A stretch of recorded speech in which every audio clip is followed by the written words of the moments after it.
Presented by RomulusIT.com, offering remote support for common computer problems.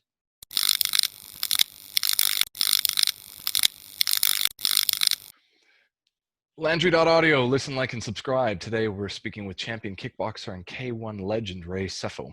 Ray was the 2000 K1 World Grand Prix runner-up with wins over Jerome Le Banner, Peter Aerts, Stefan Leko, Mike Bernardo, and Marco Hunto.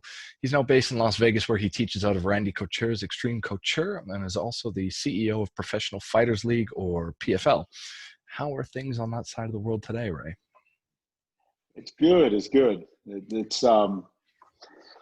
It's you know, as you know, the whole world is going through this pandemic, and so you just kind of cope with it and do the best you can. But no complaints here. You know, things in Vegas has been actually pretty good. So all in all, it's good. But you know, just like anything, you just got to keep grinding away.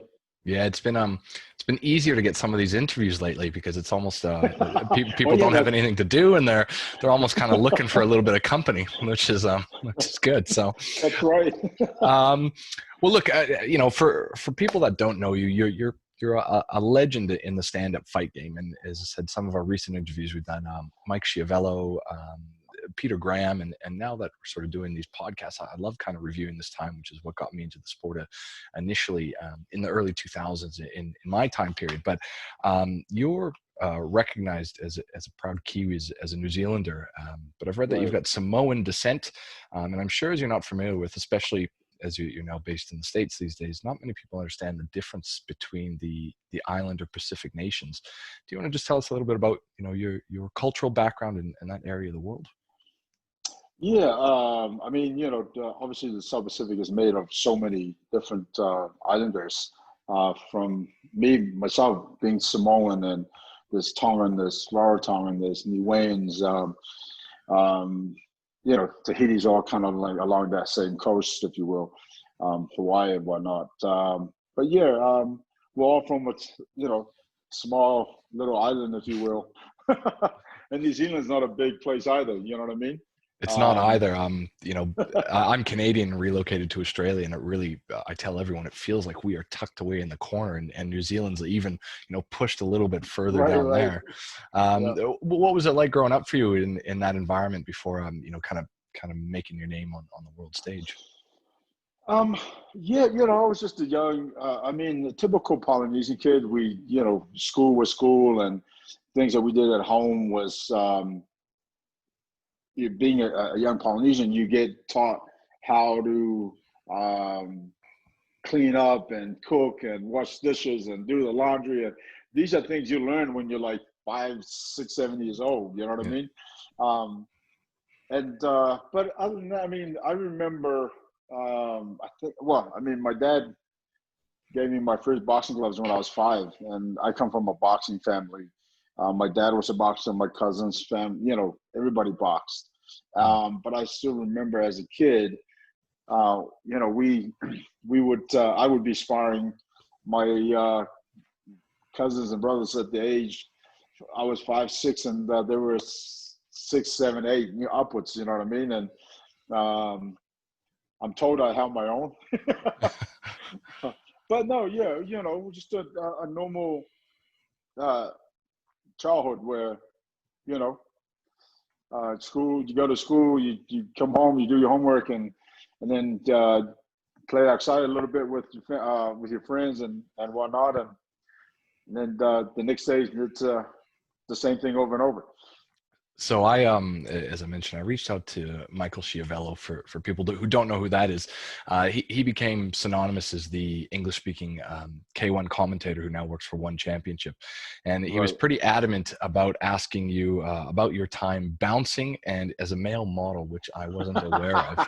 So he said that you'll probably get some good info there. So I think that's a good place to start off. Yeah, no, you know, Mike is you know, he's a brother from another mother.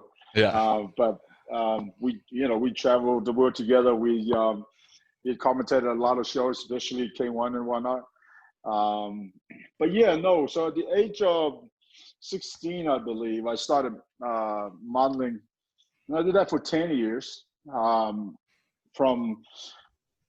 still photo shoots to the runway, to TV commercials, to very small parts here and there on, with film, whether it be TV or movie. And they were all part of amazing parts of my journey, because I never dreamt that, this young Polynesian kid would be, doing that kind of thing, or be on the runway, modeling. And so I just kind of took it in stride and just enjoyed every second of it. And what about the bouncing stuff? I was reading Mark Hunt's book. It seems like a lot of you guys sort of were involved in bouncing, or this was the way to make your money during the nights when you weren't training. There's got to be some fascinating stories around there, and especially with an area like like Auckland, including yourself. You guys are big guys down there. Yeah, I mean, bouncing. When I realized that competing was where I wanted to be, and I wanted to take that to, and I realized that at a very young age. The only job that would allow you to make, $500 to $800 a week was to be a bouncer. And you work, let's say 3 or 4 days, and you're already at the time I was also, I had a little apartment, and so that covered the bills, and it still allowed me to train full time. So that's how I got into that line of work. And of course, I was 19 at the time, and I'm not saying for anybody to go do this, but I ended up telling a little white lie in regards to my age. I said I was 21, but I was 19. But because these guys had already seen me on television doing TV commercials and doing demonstrations with martial arts and whatnot, they were like, oh, okay. They kind of went with it and just took my word for it. And so I got the job. So that's how it started. What brought you to kickboxing? You said you've got a family lineage of boxing. We tend to see some kickboxers go to boxing because there's more money in it, but you don't normally see guys who grow up in boxing make the transition. So what happened was, I think I was 7. I want to say 7 or 8, and my dad rented a Bruce Lee movie. I think it was Fist of Fury. It's always the case, isn't it? It's right. Bruce Lee for you. I would have been Van Damme, and that was it. Use the feet, right? Yeah. So it was.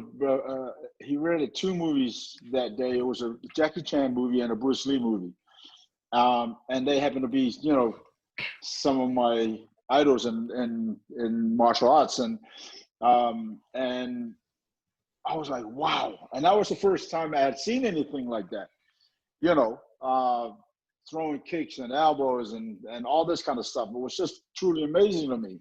I was just so taken by it. And so at the age of 12, I decided that's something that I wanted to do. And of course, for me to do that, I had to make some money to do that. And so I was a milk boy at the age of 12.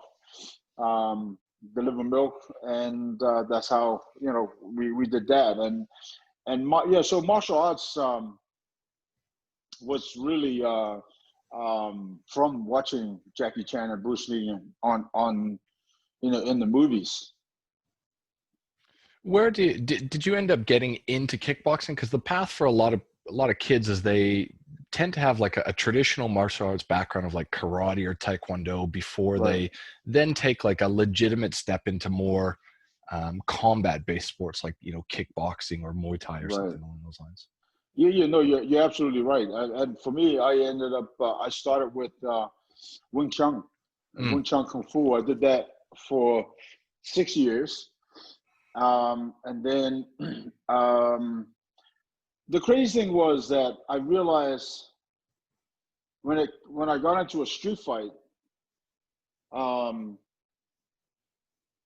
I was always boxing and kicking more like a kickboxer rather than a traditional kung fu fighter, if you will, or martial artist. And I found out every time I got into a situation like that, or whether I was protecting my friend or brother or whatever, or myself, I would always end up doing more of a kickboxing style. And so at 18, I switched over from Wing Chun to Muay Thai. I wanted to try, and see what was the difference. And I found Muay Thai for me was it was more my style. It fitted how I would, and I think maybe because I had already started boxing at such a young age, being taught by my dad and some of my cousins that were obviously older, and so that's how Muay Thai came about. And of course, with Muay Thai, we would, you can use elbows and knees and clinches and whatnot. So, and I found that more suited to me as a martial artist. I was going to ask this question a little bit later, but we're kind of already there. A lot of people practice or just do martial arts as a hobby, and there's 1,001 different types of this. You've sort of, having worked bouncing, you would have seen what these fights look like in a street environment, which is different to someone training to operate in a ring. What sort of advice or what do you think kind of becomes the best basis just for the purpose of self-defense if you're not going to actually fight? Yeah.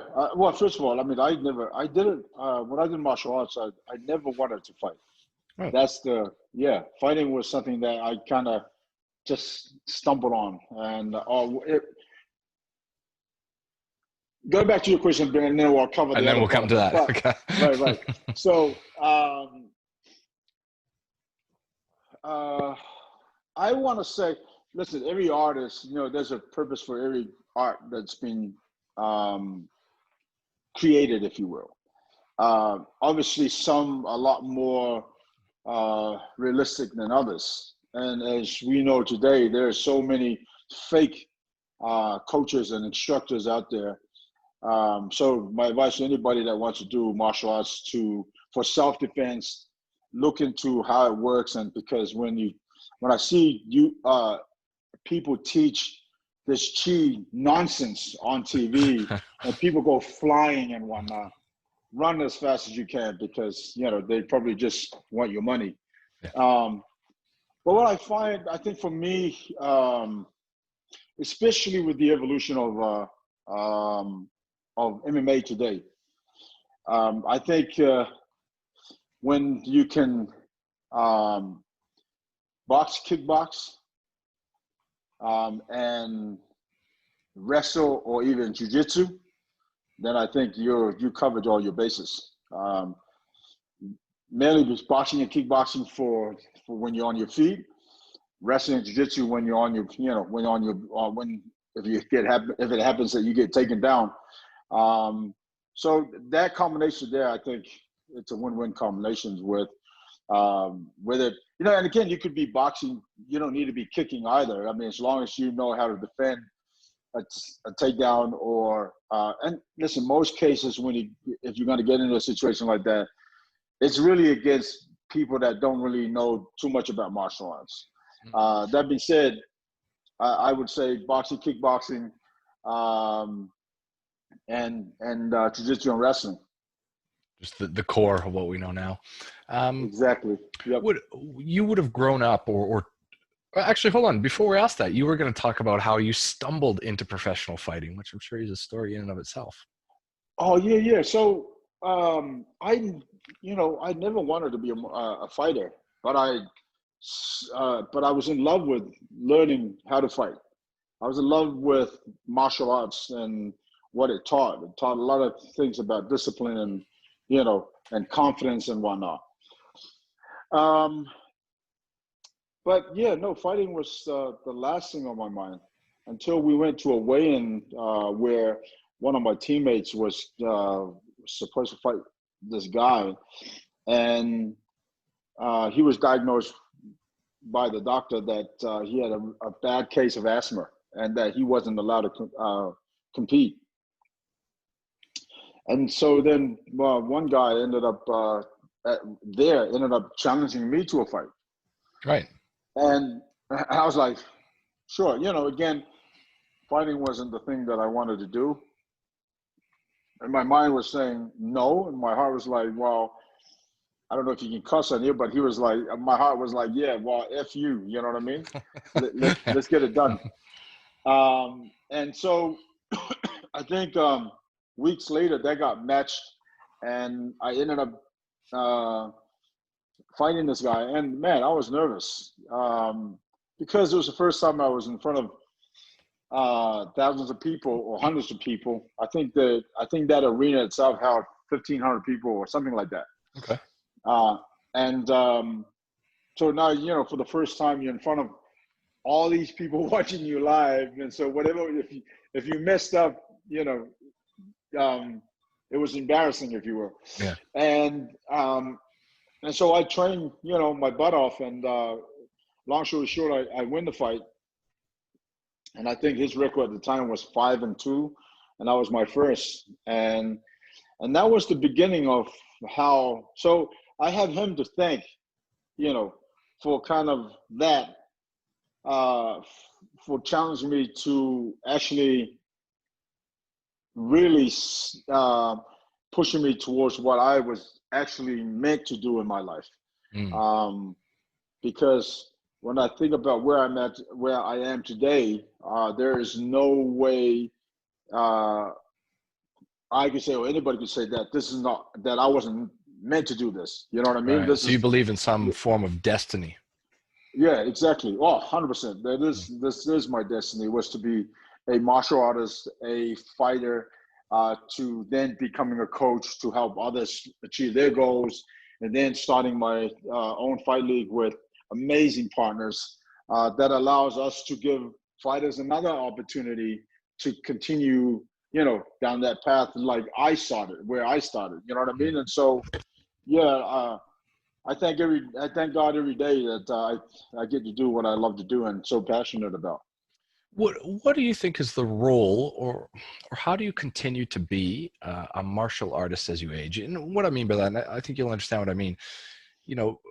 Most fighters are maybe until they're about 35. They're sort of in their heyday. If you're in the upper classes, you can last normally until you might be about 40.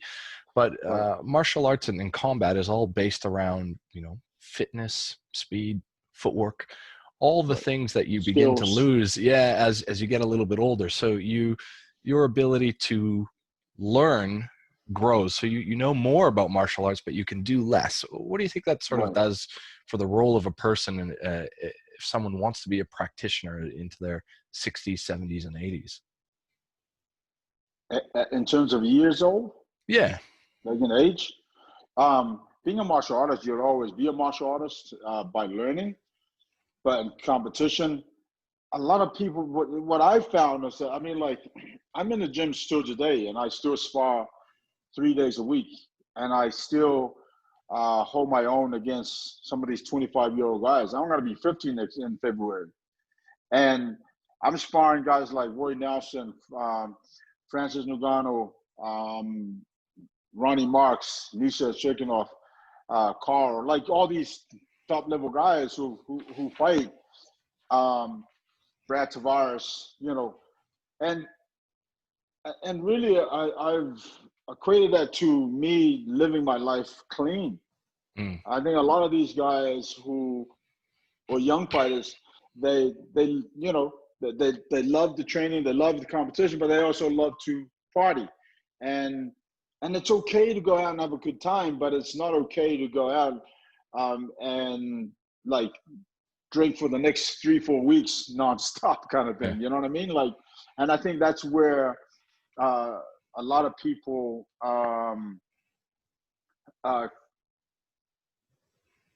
don't, in terms of their life, fighting life, they only go to a certain time frame. You know what I mean?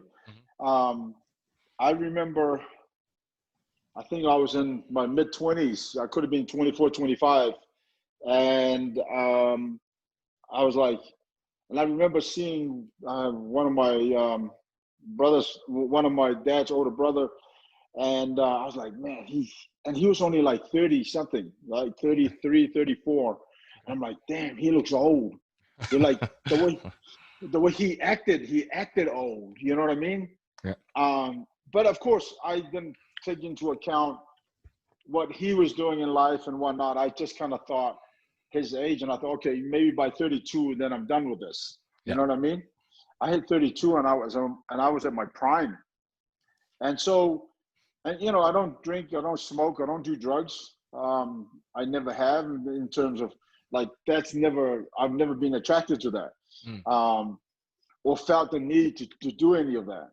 And so I lived very clean as an athlete, and I think a lot of that helped me continue to grow as a martial artist, as a fighter, but also it kept me in the game a very long time. And then even today, it keeps me in the gym, where I'm coaching, and I'm in the gym 6 days a week. And so whether I'm coaching or training or sparring or whatnot, or doing gi, jiu-jitsu or grappling, all these things have been, I'm able to do because I've lived very clean. So yeah, I think as long as you're true to yourself and live healthy and live well, then I think you can do things as long as your body allows you to do. What are your thoughts on hard sparring? You would have come from a different generation where now we know a lot about CTE and Right. especially with I'm more of an MMA guy than I was stand up, but I remember Right. the early onset of Ken Shamrock's Lion's Den, where it was just sort of KO or BKO'd. We know a lot about the Right. stories of Dutch kickboxing gyms where it's 100% all the time. What's your theory on sparring to that degree as part of training? I think it's crazy. Yeah. I've never had to fight any of my teammates because sparring was so hard. In other words, sure, when you're training and you're sparring, everything is, in my opinion, I think when you can go 50, 60%. But once you go to 100%, and your fighters, now it becomes, a challenge. And now you're fighting to not only defend yourself, but also battle with your teammate, and not learning. When you get to that kind of part of your game, you're now not. The purpose of training and sparring is to learn, not to not to take punishment every day or every other day, if you will. So I don't believe in hard sparring. But I do understand, like, when you're 3 weeks out from a fight, the intensity starts to, get higher. And I get it. So what happens is that you should be sparring guys with the same kind of level of fitness and whatnot, because now you can go a little bit harder, but you also are both in the The understanding reaction that, time, the finesse is right, all sort of on par. right, exactly. And then everything still equals out, and you're still putting in the work, rather than, beating up a guy that's only been in the gym for 3 weeks and you're fighting in 3 weeks. You know what I mean? So to me, that's ridiculous. That being said, again, I mean, to answer your question, no, I don't believe in hard sparring. I believe in that you should go 50, 60%. And then every now and then you're going to throw something and somebody will walk into it, and out of respect, you go, oh, sorry, I didn't mean that. But a fear is still ticking at 100 miles an hour, learning and also adapting to what's happening. Do you, I think probably the prime example in our sport is the damage that happened to Gary Goodridge from a long career fighting. Right. Do you feel any side effects after having gone through this so long, or, you know, other people that suffer from this? And is there anything that the sport can do longer term to, I guess, ensure this doesn't happen to other athletes?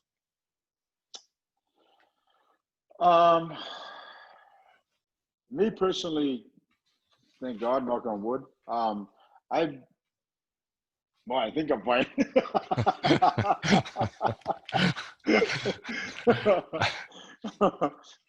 So far, I haven't, got any of those effects. That being said, Gary Goodrich is a friend, and I had heard stories about Gary. And then one day he calls me, and I had a missed call, so I called him back, and I said, "Hey, Gary, how you doing, brother? It's Ray here. I had a missed call from you."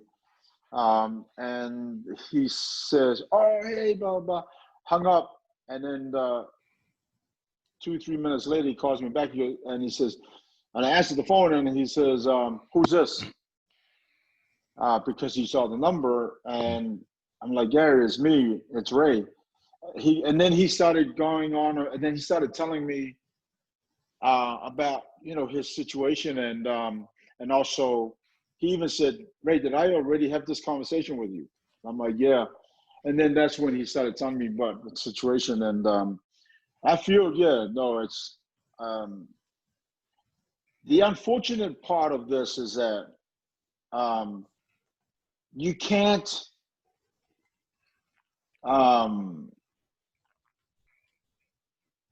escape it, in a sense of you can't not train to compete at whether it be boxing, kickboxing, and not get hit.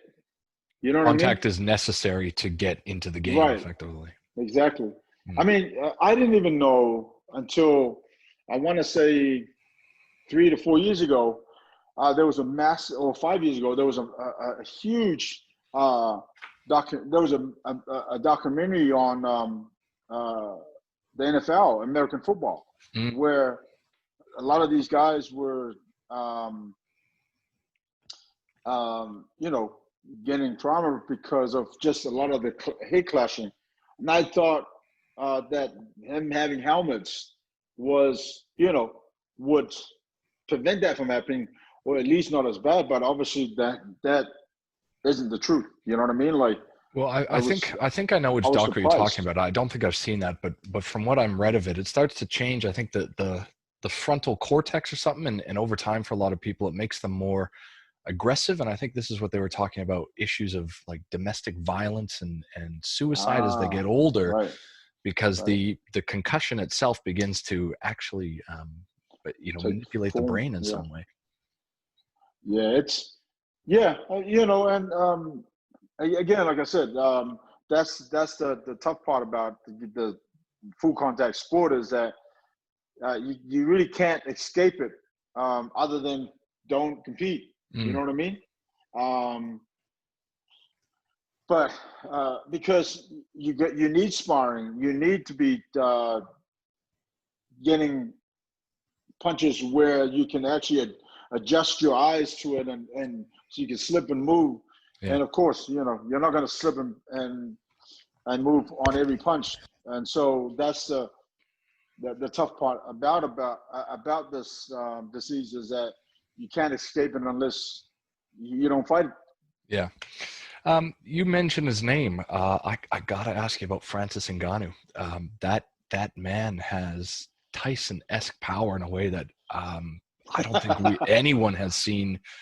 Right. Even Tyson needed to put combos together to knock people out. Francis just seems like he can walk up to you with the touch of God and put you to sleep. How do you spar with someone like him, and what are your thoughts on his, natural knockout talent? Oh, he's very strong. You know what I mean? And I mean, we've all witnessed him putting people away. And he's not the easiest. He's not an easy guy to spar, because he's so big and long, and also because he's so light on his feet. for a big guy. Mm. You know what I mean? And of course, you know, him, especially like this guy's gonna be so dangerous because, you know, he's training with some of the boys like Ronnie Marks and Misha and Carr and those guys, and Tim, who he's grappling with. And, you know, a lot of these guys are black belts, and, you know, Francis is just in that group where they're just constantly working and helping him evolve. And he's just going to be such a dangerous man when nobody can take him down, or if you do take him down, he you know, will look to snap off your arm or your neck, you know, like with all the grappling he's been doing. So yeah, no, he's a special athlete, Francis. Were you involved with him in the first Stipe fight? I think a lot of us were kind of blown away how getting to that title fight stage kind of incapacitated him to a degree. Right. I think he was training at like he was coming and going at our gym at the time. I wasn't really sure. I know he was working with another good friend of mine, Dewey Cooper, who's still his striking coach today. But I'm not sure. So I'm not sure where he was fully training there. But I know that he was, you know, at that time he was going back and forth. But now he's, you know, for the last year, he's been full time with us at Xtreme Couture. Yeah. So I got involved in the sport. So when I'm from Canada originally, and one of the guys that I was working with around the early 2000s, they had just released the UFC DVDs, and he was a Japanese Canadian guy, and he had family over in Japan, and he would go visit them quite frequently. And we got around to talking about it. He said, "Do you like this stuff?" And I remembered it from the late 90s, where, you know, it was really the truly no holds barred. It was like, oh, people are dying in the ring, that sort of talk. And he goes, "Well, this stuff is still kicking off, and it's going off in Japan." He goes, "You know anything about this stuff?" And I said, "No." And he brought me in these VHS tapes that he had family record from them. It was you know, remember when they used to record on EP mode, so you could get 6 hours out of like one VHS tape.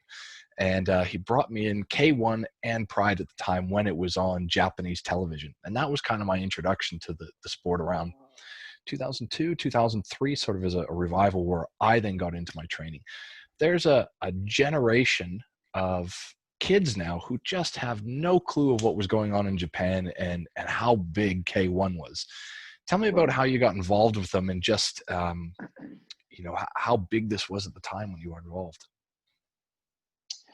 K1 was seen over 140 something countries around the world. It was when we fought at the Tokyo Dome, where it was like 70 or 80,000 people live in the arena. And in Japan alone, there was like 3 to 4 million people watched it on TV. And of course, the Grand Prix went live worldwide as well. K1 was so big, and part of that too was it was on Eurosport, I think 3-4 times a week. Right. Okay. I remember going to Europe. I remember going to Croatia for the first time. You know, people knew who we were. To Czech Republic, and was getting mobbed in the streets. I mean, it didn't matter where we went. Everybody knew who we were, and yet that was the first time we had gone there. And so it was then that like I knew it was massive in Japan. Okay. You get mobbed everywhere we went, so we knew, but we didn't know really until I started traveling the world, and more so, and then realized that everybody knew about it. I was dating a girl out of Austria, and she's like, "Yeah, I don't think many people know you in Austria." Well, I go to visit her, and I get off the plane, and the first person I run into, "Oh, Ray Sefo," you know. All right. And I was like, "Oh, okay." And then one of my bags was actually, it got lost somewhere. And so I had to, I had to stay back and fill in forms and whatnot. While I'm standing there, trying to figure out all these like police officers, workers, they all came and wanted to take a photo and, autograph signing and whatnot.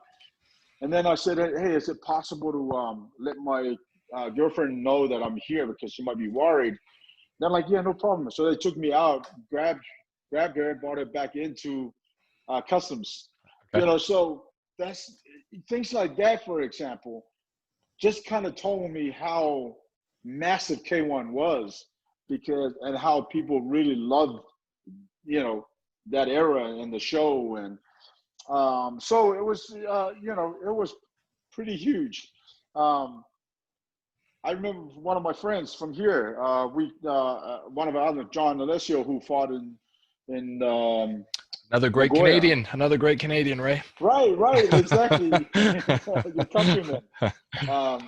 So John, who's a good friend, I was in Japan, and I got an email from John saying, "Hey, can you corner me while you're there?" I'm like, "Yeah, absolutely." So I stayed another week, and so Jake Bonacci, who's also another good friend of ours, who was our strength and conditioning coach at Xtreme Couture, so him and I cornered John there, and so a couple of nights before the show, I took John out because I had an Australian friend in Nagoya that lived in Nagoya.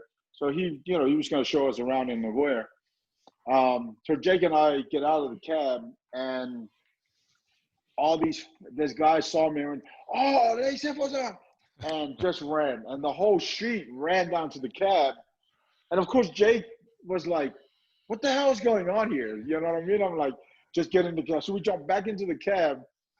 And they were sticking their phones through the car, just taking photos and whatnot. And it's just, so, yeah, the sport was massive,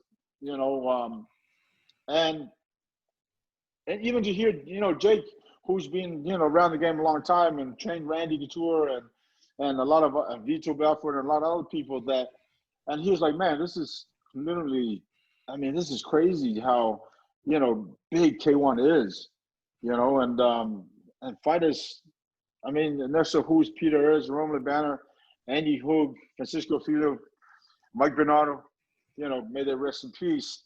But these were just great times, and you never knew who was going to win the Grand Prix that year because there was this top 8, top 10 guys that was just on in this league fighting for that number 1 spot. What do you remember about some of the fighters on the roster? Having spoken to other guys, some were more, or the stories out of here, some of the guys were more cordial than others. Any sort of key rivalries or other sort of moments that you kind of remember from that period?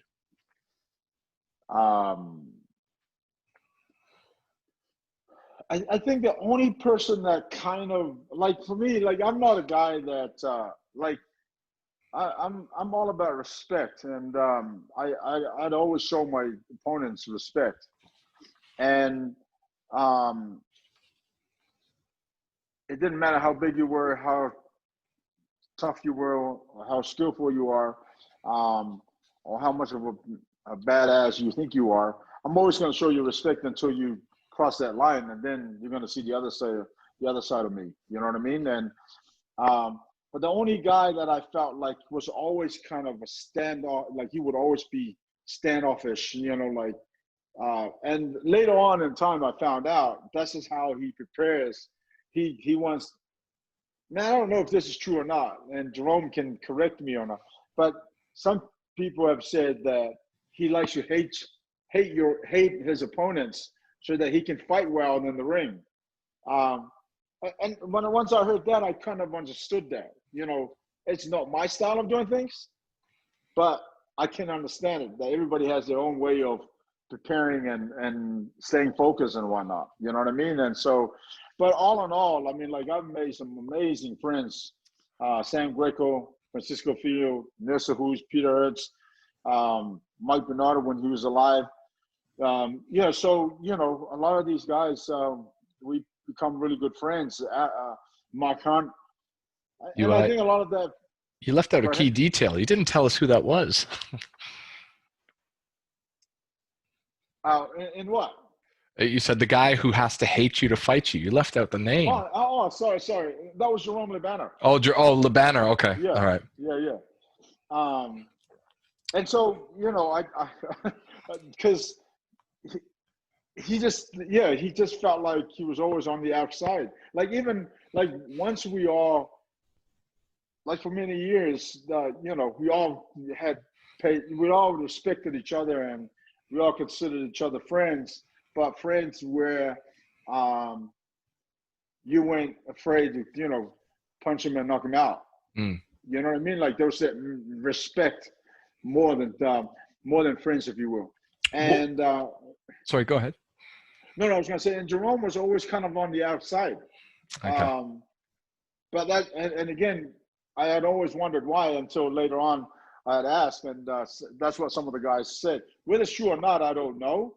But I kind of like understood it once they said it. I have to ask about him because when he dropped into the promotion and sort of was able to run roughshod over a few guys, what did you think about the appearance of Bob Sapp coming in, and especially those two fights with Ernesto Hoost? As I mentioned to you, we recently spoke with Peter Graham, who I trained with for about five years in Sydney, and he was Right. so appreciative of. He said Ernesto Hoost is the greatest kickboxer ever. He said, wonderful footwork, can walk in and do that, and he just said, but what Bob Sapp was able to do, sort of on size alone, was. It seems almost disrespectful that just some ballooned up guy can come in and kind of demonstrates that size really does matter. Yeah. I think the biggest, Ernesto is, he's he's Mr. Perfect for a reason in terms of his style, and he's so methodical and so technical in what he does and what he did. But what I felt like he didn't have was that pure strength and power. Mm. And when you fight someone like Bob Sapp, who is nothing but a muscle-bound dude, like even when I fought him, he went like this. I mean, look, I cover my face, and you can throw a punch through that, right? Can't do that with him. I couldn't do it with him. His arm was like this. I couldn't punch through. So, and you're right, and that's exactly what it was. It was just pure strength that was able to outmuscle Ernesto. And I was with Ernesto, I think, in 2016, 4 years ago, when we got inducted into the International Martial Arts Hall of Fame. He told me, that that's probably the most, I don't want to say regretful, I kind of remember the word he used, but it's one of the fights that it was such a downer in his career, because a guy who's just a muscle-bound was able to beat him. You know what I mean? I know what you mean. Not just beat him, but stop him twice. It kind of harkens back to that sort of idea of like the bodybuilder versus a martial artist, and it's hard on the ego. Right, exactly. And see, and with me, on the other hand, I mean, I would stand and bang with, the best of them. Win or lose, I'll be right there and make sure that I get some of mine in if I lose. You know what I mean? And so when I fought Bob, he was trying to do the same thing. I mean, I guess that's what he does with everybody. He's trying to outmuscle everybody. I remember his fights. He'd just walk up, just kind of shove you into the corner, and just off we go. Right. And when once he realized he wasn't going to just outmuscle me, and that when I started landing stuff, he was hurting, and so it was just tough to see when he actually beat Ernesto, and like I said, beat him twice like that. But it's also understandable because he's such a freaking big guy. I mean, what? Yeah. He's 6'6", 6'7", 370 pounds. Yeah. You know.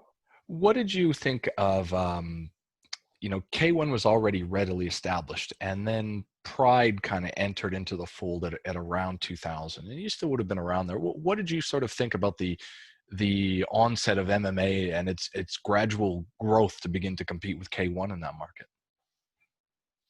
I mean, Pride was great too. But K1, I mean, I don't know if you know, but a lot of people don't know that back then K1 actually owned 20% of Pride.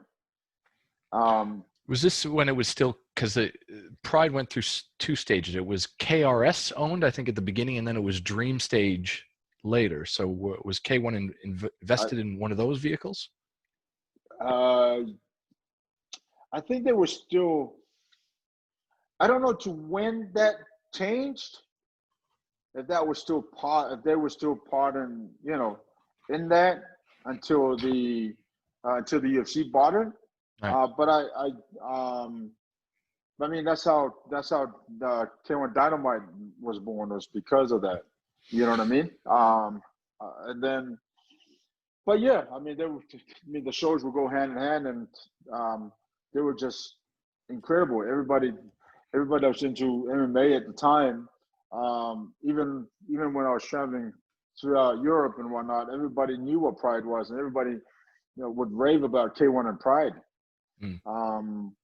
And they were amazing shows. I mean, look at where MMA is today. We hear about the stories in Pride about athletes getting paid in cash backstage and the involvement of the Yakuza. Was there the same sort of hands in K1? It seemed like, at least initially, it was a much more cleaner and legitimate organization. Yeah, it was. We were my first 2 years. I was paid in cash. Yeah. Right. Okay. You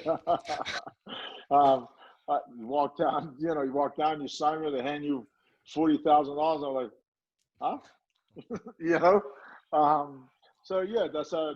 So the first 2 years for me, that's how we were paid, and then, or was it 3? And then after that, it changed, where now they were, wiring your pay and whatnot.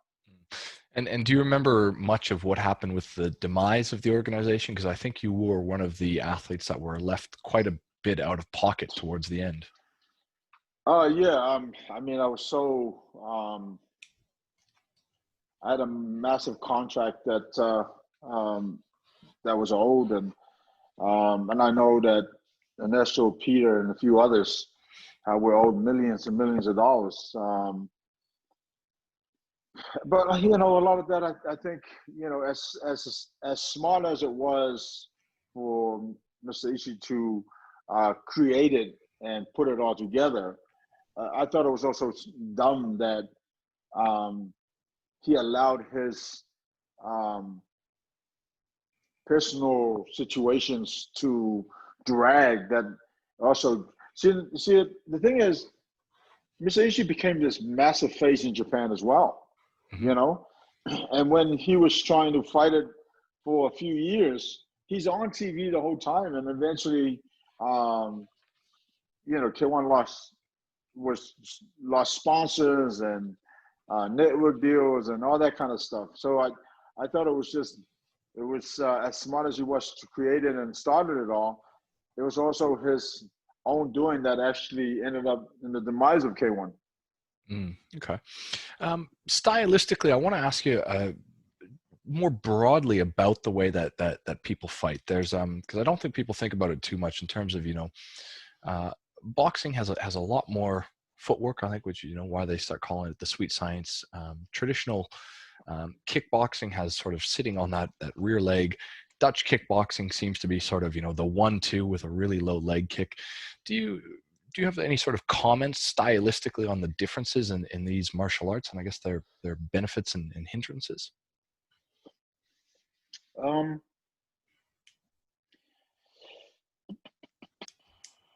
I mean, yeah. I mean, boxing. If you look at the sweet science of obviously of hands, if you will. Boxing has the best hands in any combat sports. Um, Muay Thai and karate probably has the best kicks, and and then see when they talk about Dutch kickboxing, I didn't see much difference between Dutch kickboxing and the actual Muay Thai style of coaching. Okay. Yeah, sure. Maybe they differ a little bit here and there. So what do you think it is Also, then? Because they see, especially with Glory as an organization, they really seem to bandy on about the term Dutch kickboxing. Is it just the nationality then, in your opinion? yeah, I think so. I mean, Yeah. if you look at um, Francisco Filo and Glover Feitosa, when they do this X kick, so not X kick, question mark kick, right? Yeah. They call it the Brazilian kick, Yeah. right? And now it's known as a Brazilian. I mean, everybody kind of like around the world kind of knows that it's a Brazilian kick, but it didn't start off as a Brazilian kick. That was a You know what karate I thing mean? when I was a kid. Right. That's what I mean. So I think that when they reference Dutch kickboxing, because and again, like I've seen the evolution of how some coaches in Holland teach, where they really teach you how to box and combine your boxing with kicking, and Henry Hoof, who lives in Florida, who's a great coach, he's coached many world champions. If you watch him coach, I pay more attention to his coaching now. He's putting like real good boxing combinations together with kicks, Mm. So again, it's I think more is because and also because if you look at K1, so many Dutch fighters became champions and also reached the highest level of the game, that I think when they say Dutch kickboxing, it's more referencing Almost like the Mexican top. boxing or something like that. Right. Because and again, that's my take on it. I'm not sure. I mean, other people may have a different take on it. You know what I mean? Mm. But that's what I saw when I was over there, and I've seen some coaches like even in corners and whatnot. But yeah, I think just like anything or any martial artist, you continue to grow and you continue to learn from other coaches and other gyms and whatnot and teams. It's a good segue, because now I want to get into grappling and what you're doing with Randy and his team there. There's so few kickboxers who seem willing to make the transition into MMA. I know the very different sports, and I think probably Right. grappling yourself these days, that it just goes very, very deep. There's a lot of transitional work. Do you think there's a hesitancy from kickboxers to, I guess, to require themselves to put in the effort to make that transition? Because it seems like MMA is where it's going to be these days, and the good strikers who have That's for transitioned sure. are winning titles these days. Right. I think it comes down to their own to the individual, because if they're not willing to learn something different, something new, something that can help your game, especially if you want to get into MMA, then it's the fault is on you. You know what I mean? But it's a must do if you're a kickboxer wanting to transition into MMA. Which takes me back to when I first joined Randy's gym team 13 years ago when it first started. And I think I joined the team maybe 3-4 months after it opened. And so Jay Haran, who's a good friend of mine, who is now, an actor, stuntman, and doing amazing things there. But Jay, when he was still competing, anyway, I went with Jay, and Jay fights at 170. And we're going ding ding ding, and I was able to just pick my own shots. And then Jay shot in, I think it was a double leg, and took me down. And I was like, I think I was like 240 at the time. Yeah. 245. And I couldn't get him off me. Yeah. And I'm like, how is this guy how is he so heavy? You know what I mean? Because, I was a fish out of water. You know what I mean? And Jay Heron's noticeably smaller than you, because I think I remember him fighting middleweight welterweight GSP when he was in the UFC before he went. I think spent most of his career in the IFL, if I'm not mistaken. Correct. Well, he fought in the IFL, and then I started coaching him when he fought for Affliction, and then he then he got signed to the UFC again. That's where I said I bumped into you guys, because I went to, was it UFC Fight Night in Sydney, and you would have been cornering Martin Campman, and I went to the hotel or something afterwards, and all three of you guys were hanging out in the lobby together. That was 2011 or sometime around then, long time ago. We actually met there. Yeah, I got a photo, because I was surprised to see all three of you guys all hanging out, because I think he had just fought Thiago Alves, I think, was the fight that he was headlining back then. Yeah, and all three of you guys were hanging out in the lobby together, and I was like, look at that. Why didn't you just tell me that in the beginning? Well, I couldn't. I think I asked you, because you said I was living in Vegas, and I said, when did you move out there? Because I had no idea that you would move. You said, I've been living out here for years already. And I was like, oh, interesting. Okay. Yeah. I've been in the States for 25 years now, I think. How did Randy Couture, my all-time favorite MMA fighter of all time, bar none, he starts Xtreme Couture, but going back a few more years, there was Team Quest that he was doing with like Dan Henderson and Matt Lindland, these guys. Do you know anything about why that ended up dissolving, and I guess how Xtreme Couture came out of that? No, I don't know exactly how that went about, but I know that Randy wanted to open his own thing, especially here in Vegas, because the Team Quest was in the state, they had one in, I think it was in California, in LA, I think. But then wasn't there a Team Quest somewhere else as well?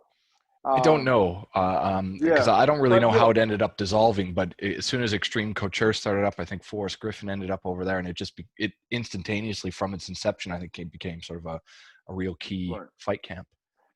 Yeah, no, I don't know exactly if there was something that went on, but I know that Randy also wanted to open his own thing, start his own thing. So, but yeah, no, coming back to Jay. So what I did is, and to the question about kickboxers wanted to transition to MMA, what I learned from that is that I knew nothing about the ground, which I didn't, And in my own mind, I thought, okay, if I stick and move, he's not going to be able to get to me.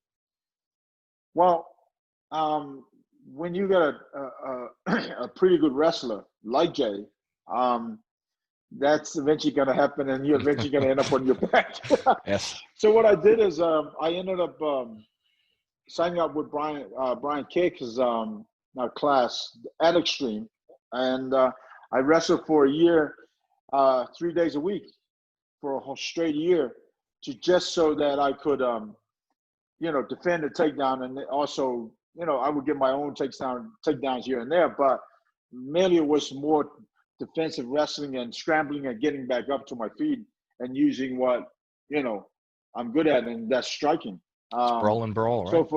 Right, exactly. And so if any kickboxer, stand-up fighter, boxer that wants to go to MMA, you gotta wrestle. Jiu-jitsu is something that can come a little bit later, but you have to wrestle, because one way or the other, if you don't, you're gonna end up in your back, and then they're going to feel heavy, and then elbows and punches are going to become heavier. And you were saying as well, you even train in the gi these days, do you? Right.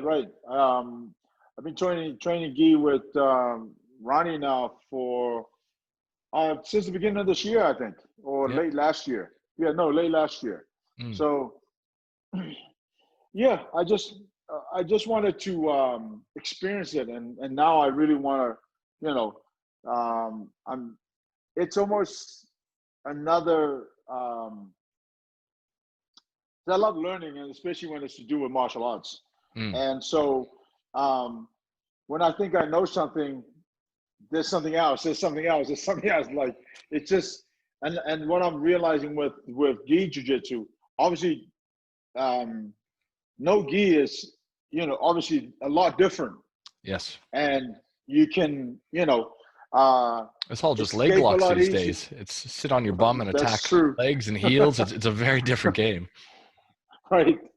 Um, but with gi, there's so much more variables and techniques to, to everything. Like when you got something down, something else. This you got to do this, you got to do that, you got to do this, you got to do that. But the cool thing about it, and what's making me so loving it so much, is Mhm.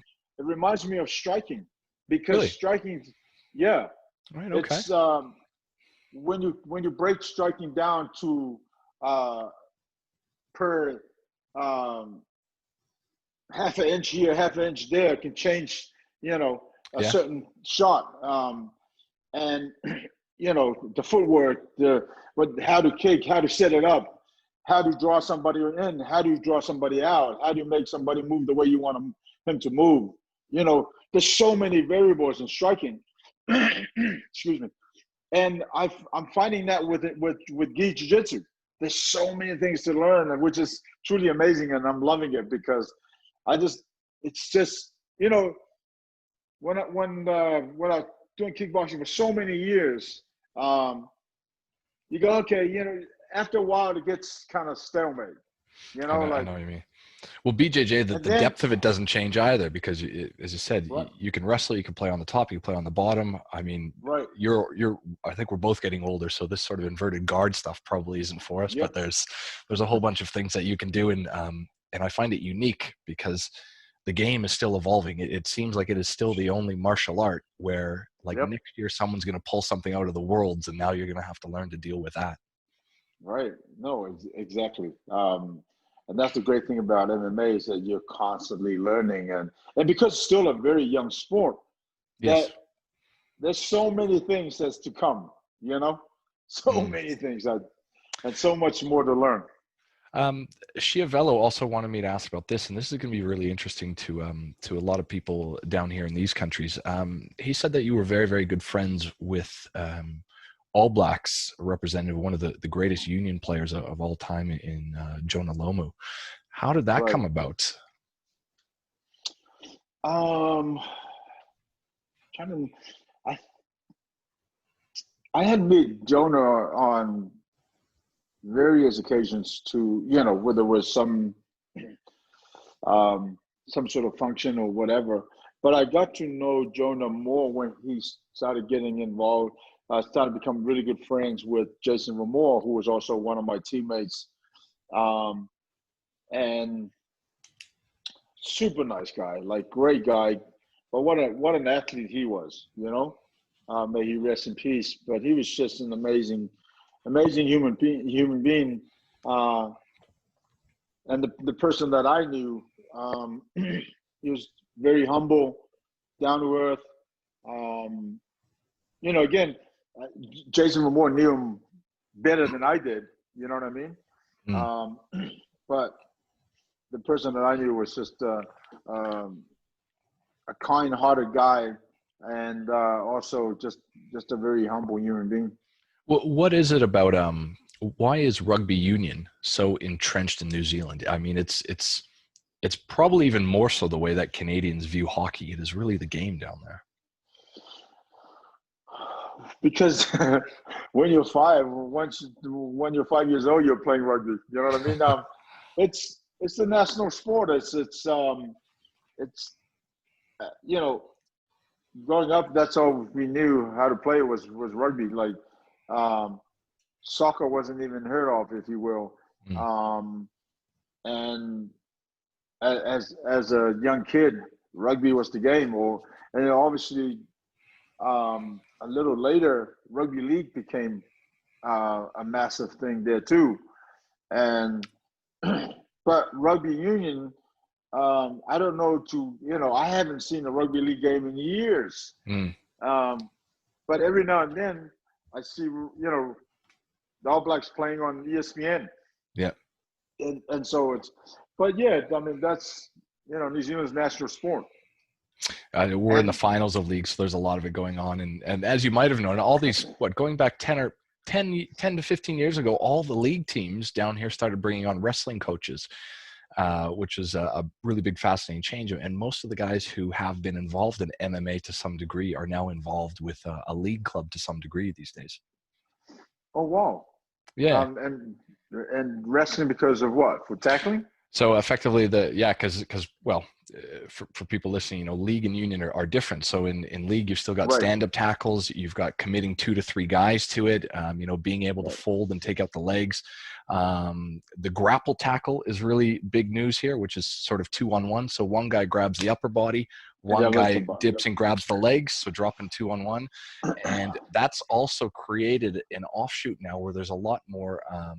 They've tried to get it out of the game, but we're seeing pretty dangerous spear tackles because people are effectively picking them up for double legs and almost dropping them on their head, which, as you know, is pretty dangerous when you've got guys your size on the field doing that to each other. Right. So, I mean, you've been so far removed from it, but yeah, for about the last 15 years, Larry Papadopoulos, who I trained at Boxing Works Sydney with Peter Graham, he trains the Roosters.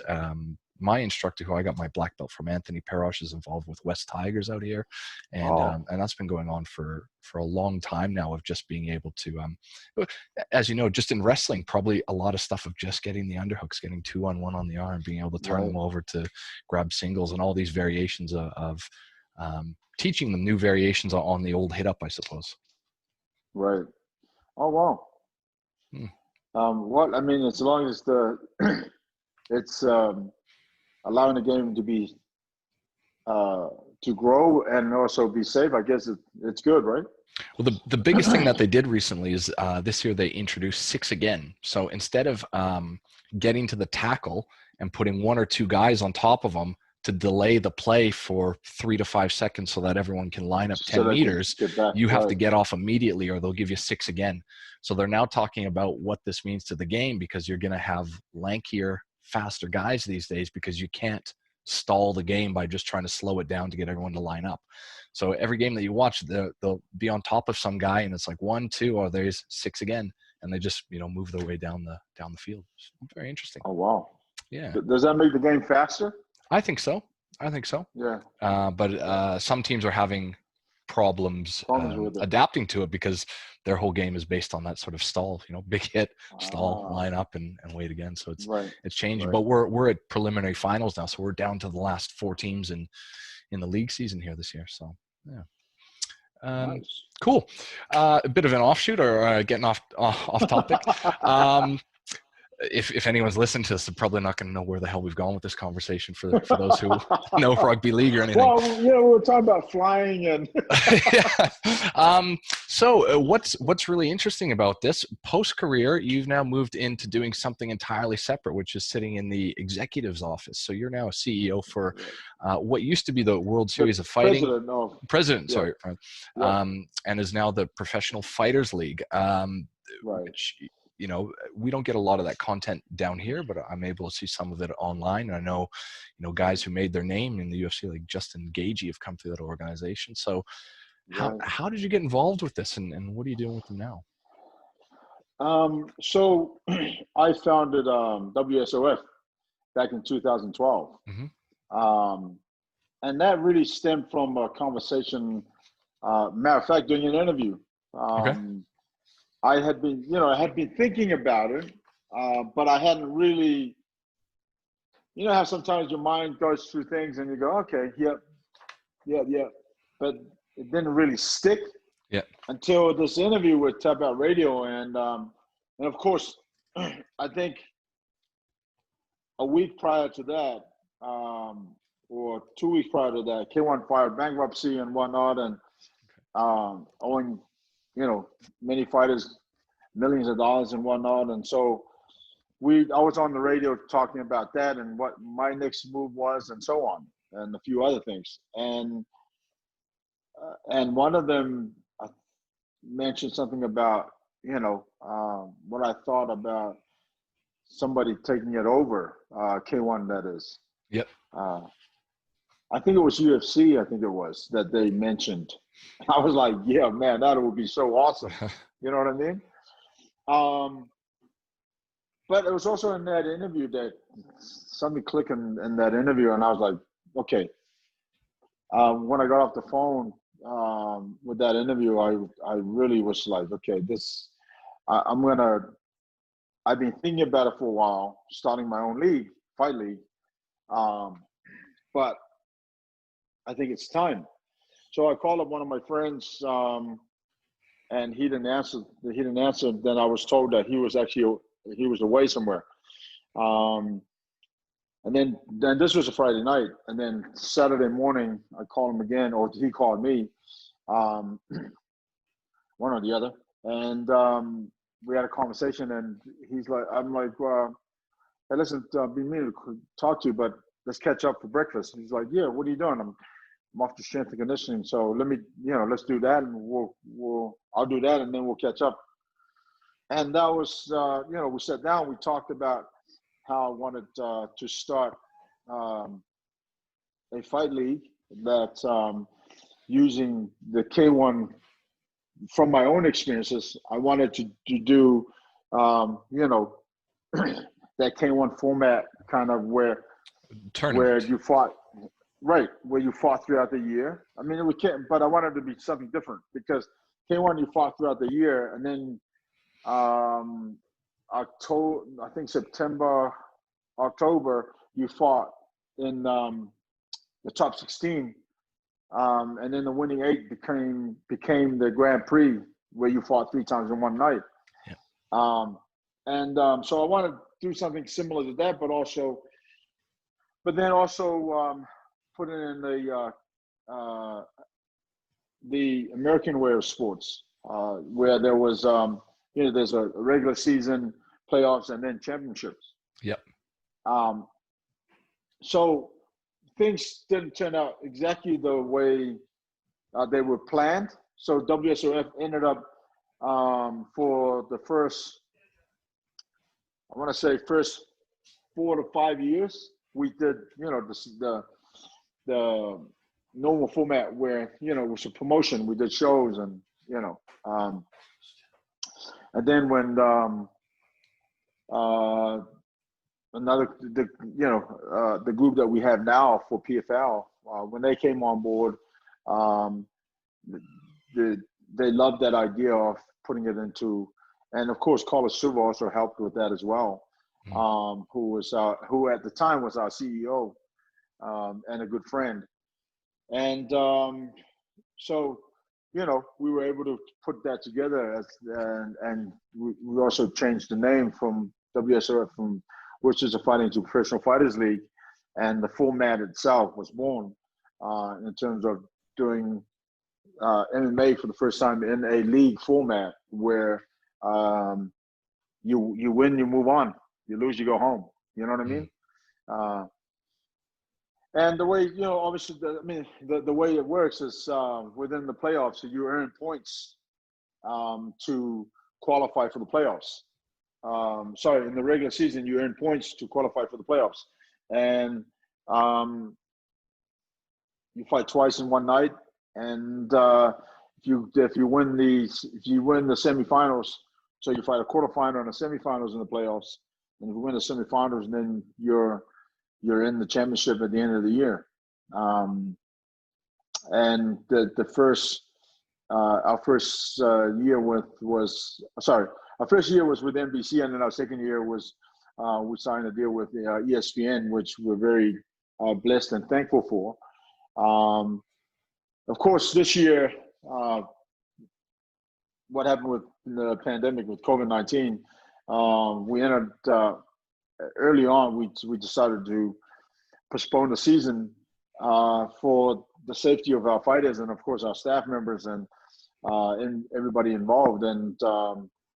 And also, by the time, I think by August, when things were starting to certain sports were starting to come back, it was already too late for us to start a season because it takes 8 months Yeah. for the season to be completed.